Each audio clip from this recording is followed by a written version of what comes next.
Welcome back. The South African Weather Service is forecasting a mild and relatively dry winter in the country.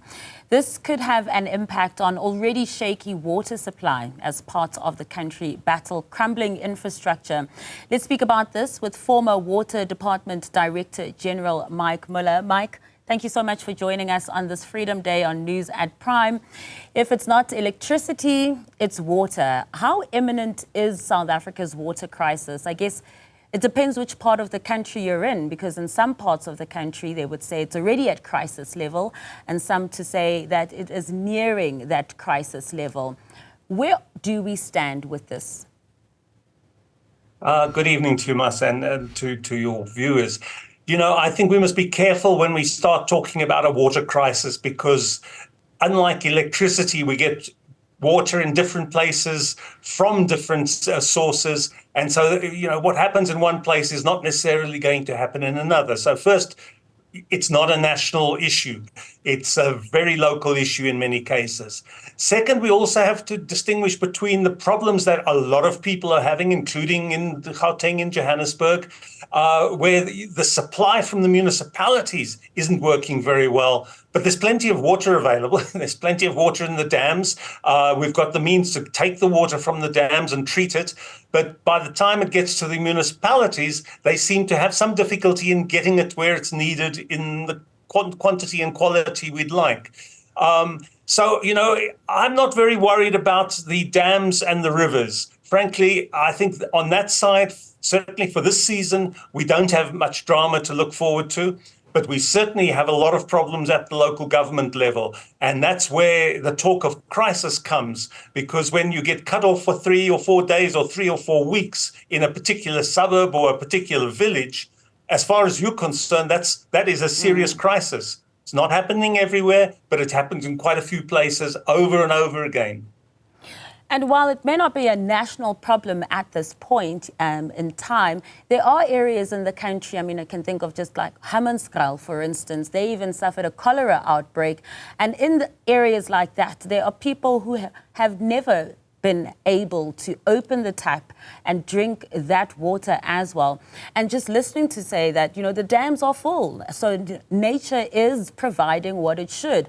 But here we have a man-made problem. How do we overcome that? Yeah, and I think that's where we need to start talking about the municipalities and their problems. But, you know, we should, since I know we wanted to start talking because people have been talking about the weather outlook for the next 6 months, we should also remember that the farming community actually does worry about the weather in a way that you and I in the city don't. They don't depend on municipalities, they depend on nature. And what we do know is happening, that over the next 6 months, it's likely, they can't predict exactly, but the weather people tell us it's likely that we're going to have a hotter, or let's just say a warmer winter than usual. The soil will be drier. And when it starts raining again, will the farmers be able to plant, and will the soil be wet enough? So, you know, depending who you are and where you are, I think there are different problems. And we mustn't forget those farmers. They feed us. And, you know, the water that comes off their fields sometimes runs into our dams. So we need to work together. Yeah, it will certainly have a domino effect on many industries, but also food scarcity is a big problem as well. So, of course, the farmers also need to be looked out for, but also just considering urban areas, you know, in urban areas like Johannesburg as well, where people are going for days on end without water. Now, they're not used to this. Many of Johannesburg residents, that is, or urban area residents. Now we've got this weather forecast that's saying, you know, there'll be below normal rainfall and above normal temperatures, so less rain and hotter conditions. What are the implications for water storage? Well, you see, the water storage in the dams is really not going to be affected. We expect the winter to be dry. The dams tend to be quite full at the beginning of the dry season, as they are, for instance, in the Vaal River system, which supplies all of Gauteng and quite a few other places. So there's water available in the dams.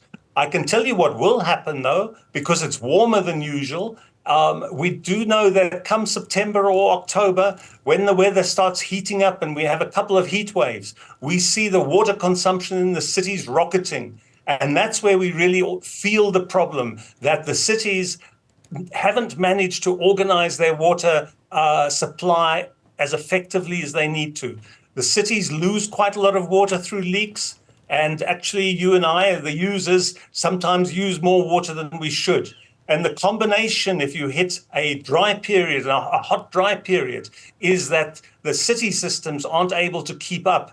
And that's when you see people being cut off. At the moment, the kind of cuts we're seeing are just really about poor management. There's enough water to go around. Some people have it all the time. Other people seem to be cut off for weeks.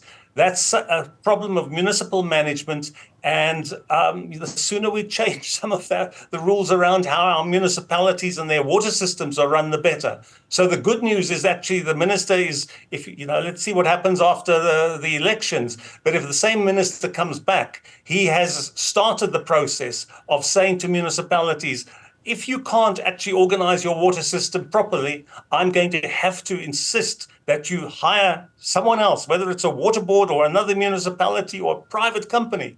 I'm going to have to insist that you bring in someone who can run the service properly.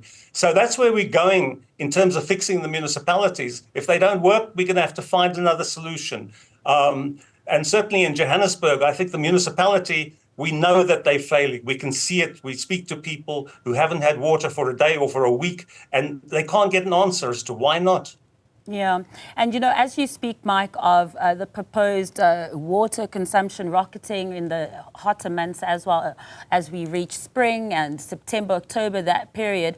And while we aren't at necessarily a day zero scenario that we saw, for instance, in the city of Cape Town a few years ago, shouldn't there be more awareness to residents as well? As you're saying, sometimes it is us too who are misusing water. But of course, in addition to municipalities not functioning well when it comes to this. You're spot on. I mean, and I see this, because I'm a water person and people want to talk about water all the time.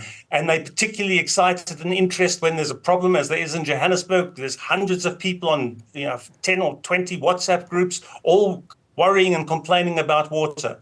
I can promise you that if the water's okay for a week or a month, those groups will be completely quiet.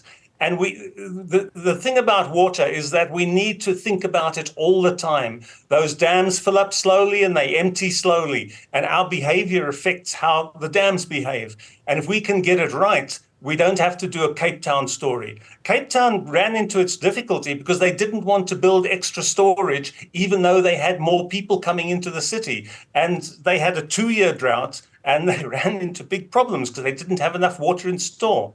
Up here in Gauteng, we've got 5 years water in storage, but we can have a 3 or 4 year drought. So if we use a lot of the water 1 year and then we have that long drought, we could get into trouble. And it's very hard to convince people when the water's coming out of the taps that actually now's the time to be worried. Now's the time to be careful, because you don't want to wake up as Cape Town did and suddenly find you don't have enough because there's a drought, which you could have predicted and was predicted, by the way. They got into terrible trouble. So we're trying, and I say we because there's a big water community that talks about these things. We try and convince people to take the action early, to start behaving early, to fix the municipalities early, rather than wait for a crisis. Because once a crisis happens in water, it tends to take much longer than it does in electricity to get it fixed. We don't want to go there. No, we certainly do not want to go there. Thank you so much for joining us this evening and sharing your insights with us. That was Mike Muller, who is the former Director General at the Water and Sanitation Department.